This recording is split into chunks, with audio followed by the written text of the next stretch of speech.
Bom dia, turma. Vou corrigir agora as páginas 83 e 84 do livro didático. Então, eu quis que vocês fizessem essa questão antes de eu passar o vídeo explicando o MDC, como a gente faz para encontrar o MDC dos números, porque a ideia era que vocês fizessem um trabalho de investigação através dessas questões, tá bom? Então, vamos ler isso aqui e entender. Eu já até tinha começado a explicar esse vídeo, né, fazer esse vídeo, por isso que vocês estão vendo que já tem algumas marcações, algumas coisas feitas, mas infelizmente eu esbarrei.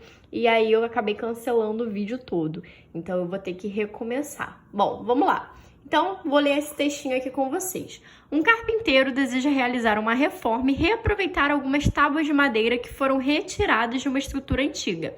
Há tábuas de 12, 18 e 24 metros de comprimento, todas com a mesma largura e espessura. Para reutilizar as tábuas, o carpinteiro precisa cortá-las em pedaços de mesmo comprimento, sem deixar sobras, de modo que as novas peças fiquem com o maior tamanho possível.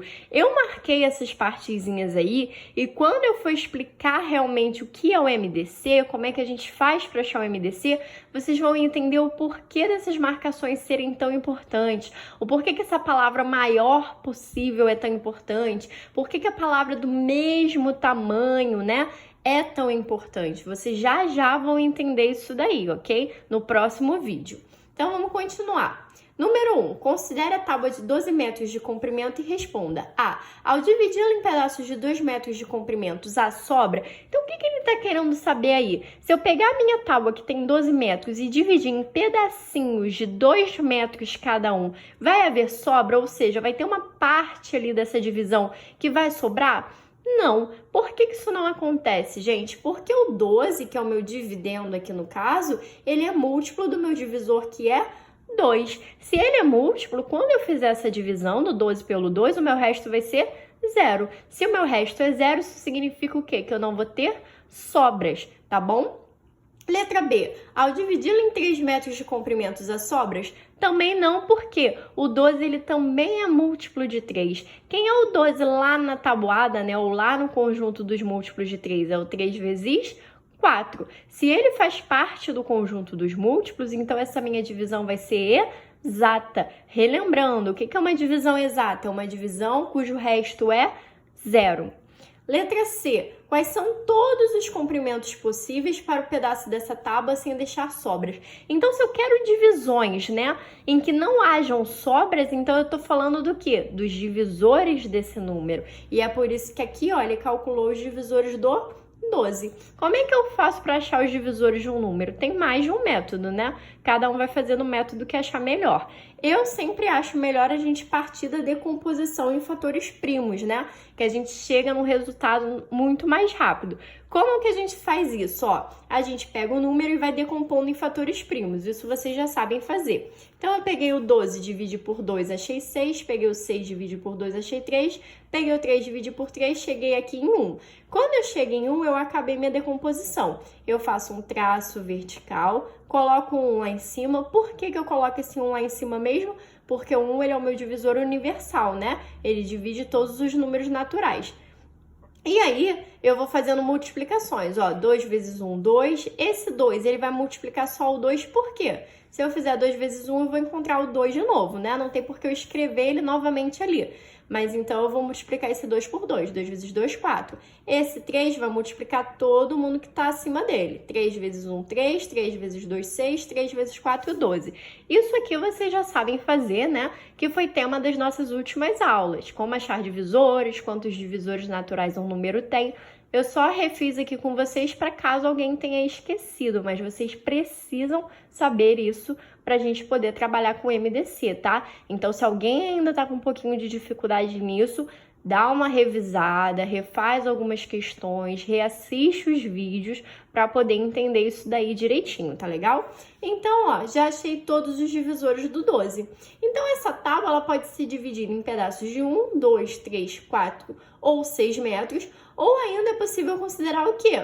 Uma tábua aqui tem 12 metros, né? Porque se eu pegar 12 por 12, na verdade eu não vou fazer uma divisão dessa tábua. Ela vai continuar inteira, tá legal? Número 2. Agora considere as outras duas tábuas citadas na situação problema. Letra A. quais são todos os comprimentos possíveis para os pedaços de tábua de 18 metros sem deixar sobras. Então aqui, de novo, ele quer que você fale quem são os divisores de 18. Os divisores de 18 é 1, 2, 3, 6, 9 ou 18.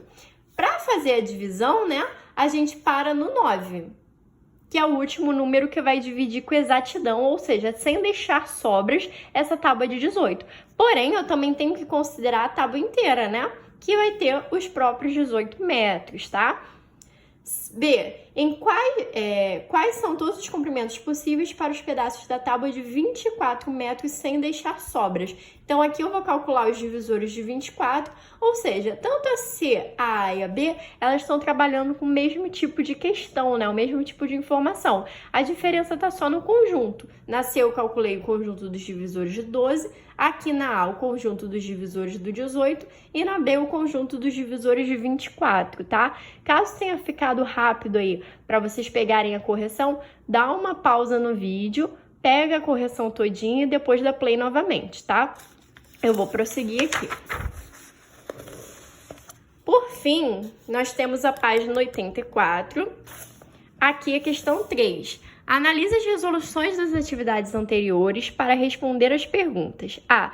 Quais são as medidas em que se pode cortar as 3 tábuas de modo a obter pedaços de mesmo comprimento? Então, o que a gente vai ter que fazer? A gente vai ter que voltar aqui nas questões anteriores, ó, olhar para A, B e C, que a gente tinha acabado de fazer, e ver quais são os divisores em comum, ó. Então, perceba que o 1, por ele ser o divisor universal, ele se repete nos 3 conjuntos. O 2, ele também aparece nos 3 conjuntos. O 3 também vai aparecer nos 3 conjuntos. O 4, ele só aparece no do 12 e no do 24. Como ele não aparece no conjunto dos divisores do 18, eu não vou considerar esse 4, tá legal? O 6, ele só aparece no conjunto dos divisores do 12 e do 18, então eu também não vou considerar ele. Então, na verdade, se vocês forem observar, eu só vou considerar o quê? O 1, o 2, o 3 e o 4. Opa, desculpa, o 1, o 2 e o 3, porque na verdade o 4 não faz parte do conjunto dos divisores do 18. Na verdade, eu vou considerar, vou marcar aqui o 1, o 2, o 3 e o 6, não é o 4, tá? Esses são os que aparecem. Então, olha lá, eu vou escrever eles aqui, ó. Podem ser pedaços, né? Medidas comuns de 1 metro, 2 metros, 3 metros ou 6 metros. Na letra B, ele fala: o carpinteiro deseja obter novas peças com o maior tamanho possível. Então, qual deve ser o comprimento dos pedaços da tábua? Bom, se ele quer um comprimento incomum nessas tábuas, né? Ou seja, um número que divida as 3 tábuas ao mesmo tempo e de maior tamanho possível, então, nesse caso, vai ser o 6.